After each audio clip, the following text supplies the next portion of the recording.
Hai Lumates, balik lagi di On Air Lo, podcastnya Eva Unair bareng aku Salwa kali ini. Nah hari ini kita tuh udah kedatangan dua kakak-kakak cantik dan berprestasi ini. Datangnya dari lulusan Magister Kenotariatan periode penggelaran April kemarin ya kak ya. Oke, boleh kakaknya perkenalan diri dulu. Halo, perkenalkan, namaku Ardilia Zahra Ratna Pambudi, biasa dipanggil Zahra.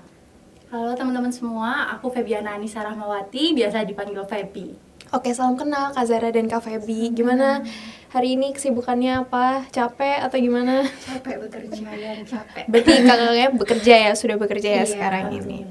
Oke nih, aku tuh kemarin sempat datang di prosesi penggelaran periode April kemarin dan ngelihat kakak-kakak ini menjadi lulusan terbaik 1 dan 2 program studi Magister Kenotariatan, benar nggak sih kak? Betul. Yang ke satu berarti Febi. Kak Feby, wah keren banget. Yang kedua Kak Zahra. Oke, nah gimana sih kak waktu pertama kali masuk ke prodi MKN-nya UNER ini, ekspektasinya tuh apa? Terus kayak pas udah lulus nih, sesuai nggak sih ekspektasi sama realitanya? Boleh dari Kak Zahra dulu. Jadi dari awal ekspektasi aku tuh S2 itu boring dan berat ya pastinya. Terus kemudian setelah masuk ternyata emang beneran berat. Tapi bedanya di UNER itu dosen-dosennya sangat open to discuss. Mereka itu baik-baik banget, diajak diskusi apa aja bisa, bahkan di dalam maupun di luar kelas. Jadi terasa menyenangkan gitu. Kalau dari Kak Feby? Kalau aku sih kurang lebih sama kayak Mbak Zahra ya. Jadi kayak memang ngebayanginnya tuh bakalan yang harus tugas terus Ngoyoh nih, gitu ngoyo ya. banget nih. Apalagi kan kebetulan memang sambil kerja, jadi kayak takut keteteran. Dan draining juga nggak sih kak? Iya. Pasti kayak balik kerja terus belajar Bener. lagi. Jadi akhirnya ya udah pasan semester 1, lingkungan di UNER nih ternyata lebih hidup, lebih menyenangkan lah di kelasnya itu. Nah itu sih, jadi happy aja selama S2 ini. Jadi sebenarnya awalnya ekspektasinya akan terasa boring, tapi justru realitanya fun banget ya Iya, untuk iya, dijalanin. Kelasnya hidup ya. Oke. Terus kakak-kakak ini kan berdua sama-sama lulusan terbaik nih. Tapi pasti antara Kak Zahra dan Kak Feby itu punya cara belajarnya masing-masing nih. Gimana sih pendekatannya kakak-kakak pas selama kuliah tuh gimana? Aku dulu, kalau yang selama aku jalanin di S2 ini memang beda banget ketika aku pas S1 ya. Jadi pas S2 ini aku duduk di depan, Oke. itu aktif di kelas, itu memang ternyata ngerubah cara belajar dan input ke otak tuh juga beda karena ketika di depan tuh ke pressure untuk fokus di kelas itu bener. Dan nggak ngantuk gitu ya kak? Terus juga catatan tuh dirapiin sih kalau dari aku. Jadi memang habisnya kelas atau misalnya aku lagi luang di kerja itu tuh aku sambil ngerapiin catatan. Jadi sambil Recall lagi. Materi-materi yang di kelas gitu. Jadi sih kayak kalau aku. supaya pas udah kelar kelasnya nggak yang langsung lupa hilang Iya, gitu ya kak ya. betul. Jadi di recall. Kalau dari Kak Zahra? Kalau dari aku bukan tipikal yang ketika dosen menjelaskan langsung aku catat. Jadi biasanya ketika dosen menjelaskan atau memaparkan materi, itu aku pahamin dulu, aku pahamin alurnya bagaimana, lalu baru aku catat. Kemudian biasanya kalau menjelang UAS, itu aku belajar kelompok sama teman-teman. Oh, study club gitu. Iya, jadi aku tuh orangnya lebih mudah menghafal dan mengingat ketika aku yang menjelaskan materi. Oh, iya. Jadi aku belajar lalu aku menjelaskan ke teman-temanku gitu. Jadi berarti kayak jadi mentor gitu Iya. ya. Jadi sekaligus kakaknya belajar, kakaknya Betul, menjelasin juga. betul, iya. Oke. Kalau misalnya dari kakak ini tantangan yang paling berat nih yang dihadapin selama menjalani S2 ini dikala gedebrak-gedebuknya kehidupan ya apa nih? Dan gimana caranya kakak-kakak ngelewatinnya? Mbak Zara dulu boleh. Kalau dari aku tantangan terberatnya itu bukan tentang kayak materi di kelas gitu, tapi sebenarnya tantangannya tuh ada di dalam diri aku sendiri, yaitu menghadapi rasa takut. Karena dulu waktu S1 itu aku kupu-kupu, kemudian aku tipikal orang yang di kelas itu takut banget nanya. Oh, iya. Di S2 ini aku belajar untuk keluar dari zona nyaman, kemudian aku aktif berdiskusi dengan dosen, lebih sering tanya di kelas, kemudian ikut lomba-lomba begitu. Nah ternyata dari lomba-lomba itu aku mendapatkan hal-hal yang aku nggak bisa dapatkan kalau aku hanya duduk di bangku kelas gitu. Kayak S1 gitu ya? Iya, kayak S1, Jadi betul. kayak learn from the past gitu. Yes. Kalau dari Kak Feby nih gimana? Kalau yang dari aku mention tadi memang karena aku sambil kerja itu ya. Jadi kayak memang manajemen waktu yang perlu banget ketika aku S2 kemarin. Jadi memang semester paling berat itu sebetulnya semester 3 karena sambil tesisan. Jadi ketika semester 3 itu full weekendku itu nggak bisa jalan-jalan sama teman, sama Nggak ada tuh keluarga itu nggak nongkrong-nongkrong bisa. tuh Iya. nggak ada ya, Kak, Jadi ya? memang harus mengorbankan weekend buat tugas dan tesis pada waktu itu. Terus juga sama kayak Mbak Zara sih, kalau dulu aku S1 selalu takut bertanya karena memang lingkungan yang dulu di S1 tuh berbeda. Ketika S2 ini kan ternyata dosen di UNER tuh kayak asik, terus Welcome gitu ya, welcome kayak. banget. Ketika kita salah menjawab juga nggak disalahkan. Nah itu jadi kayak ingin terus buat tanya gitu loh, apalagi ya yang harus aku tanyain di kelas ini, kayak gitu sih. Ngomong-ngomong soal tesis nih, kalau kayak ini tesisnya tentang apa nih kemarin nih? Aku bahas tentang pajak barang dan jasa tertentu.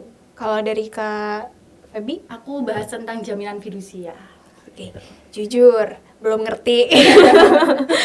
Oke, selanjutnya tuh ada nggak sih mata kuliah atau pengalaman dari kakak-kakak yang benar-benar ngubah cara pandang kakak-kakak ini tentang profesi notaris? Karena kan kakak ngambilnya magister kenotariatan kan.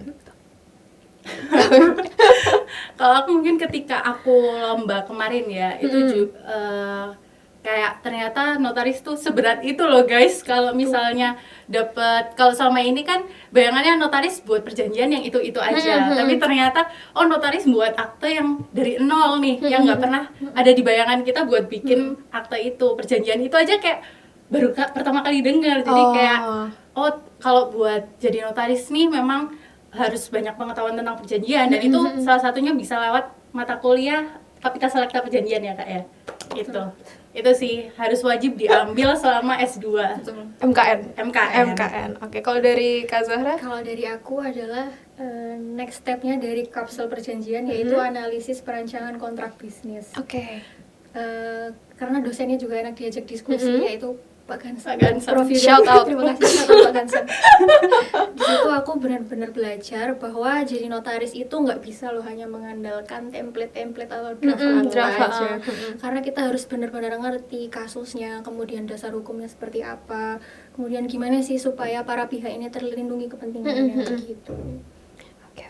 Jujur belum ngerti lagi part 2. Tapi jadi kakak aku jadi kayak kebayang sih kayak gimana, kayak berarti ternyata complicated ya, rupanya rumit ya menjadi seorang notaris ini. Oke. Nah, menurut kakak nih, apa kualitas yang paling penting yang harus dimiliki oleh seorang notaris tapi kayak sama teman-teman mahasiswa tuh kayak masih dipandang sebelah mata gitu? Kalau dari aku ketelitian sih. Oke. Karena ternyata setelah aku bekerja di kantor notaris, itu ketelitian itu sangat-sangat penting. Karena kita input satu angka salah aja itu bisa fatal gitu. Oh gitu. Iya betul. Kalau dari Kak Feby? Sejujurnya jawabanku sama banget sama Mbak Zara, karena memang kalau kita kan sebagai notaris tuh harus nantinya akan melindungi kepentingan para pihak itu. Kemudian ternyata kesalahan kecil fatal, ternyata itu bakal menjadi fatal dan juga berdampak ke kehidupan orang lain ya kan. Jadi kayak memang teliti itu harus terus, ya itu tadi harus selalu upgrade untuk pengetahuan tentang perjanjian, terutama juga tanah-tanah juga sih kalau misalnya notaris ya. Iya. Berarti kakak-kakak ini lagi currently lagi kerja di kantor notaris keduanya, yang sama atau beda? Beda tempat ya. Oke. Kalau boleh saling nilai nih, saling rating gitu ya, apa sih satu hal yang kakak-kakak tuh kagumin satu sama lain selama kuliah kemarin? Mbak Zara dulu.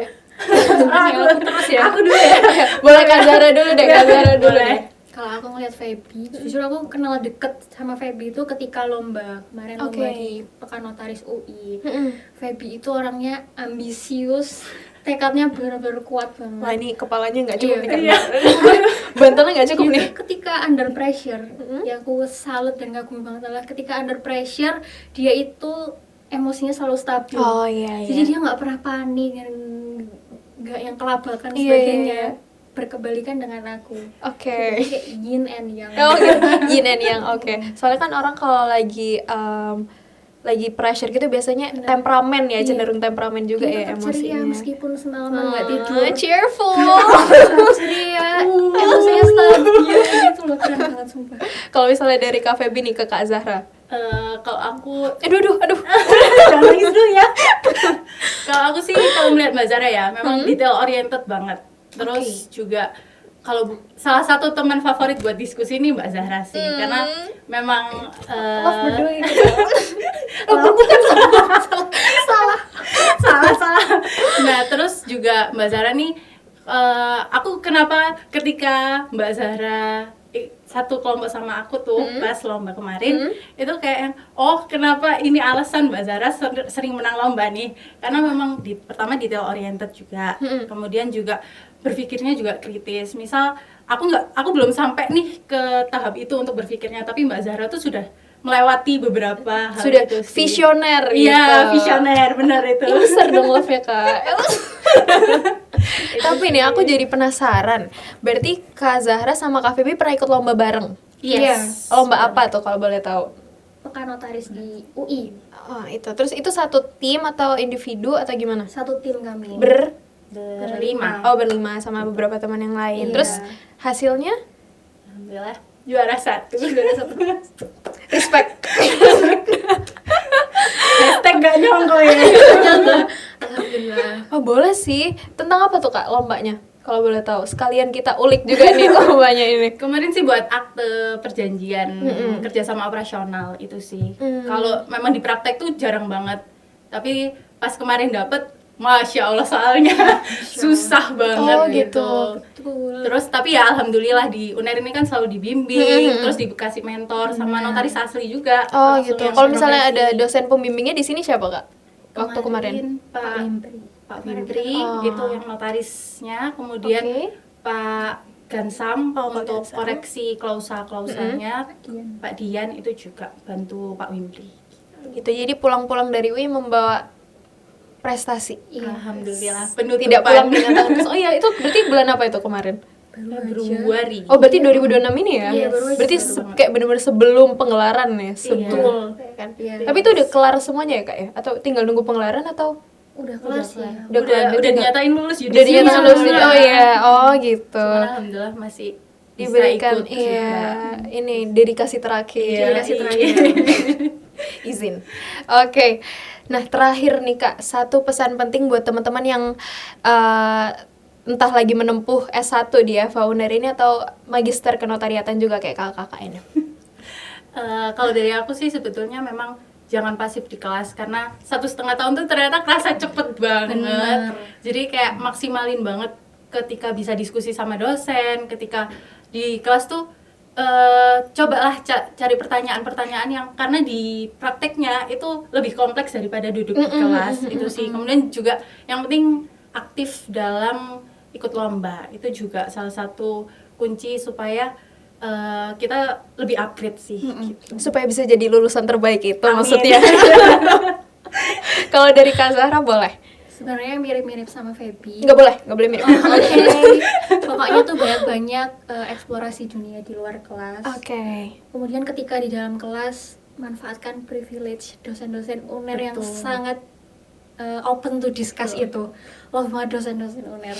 Baik banget karena ketika habis kelas aku approach dosennya juga, dosennya masih mau menjawab, masih mau berdiskusi gitu. Kemudian aktif ikut lomba sama sih. Karena banyak banget hal yang akan kalian dapatkan selain relasi, kemudian ilmu begitu. Oke, terima kasih banyak untuk Kak Feby dan Kak Zahra atas pesan-pesannya untuk teman-teman. Take notes juga tips and trick dari Kak Zahra dan juga Kak Feby barusan. Itu dulu untuk On Air Law hari ini, dan pantengin juga sosial media FH UNER untuk On Air Law selanjutnya. Terima kasih kakak-kakak. Terima kasih. Sampai jumpa, Louis.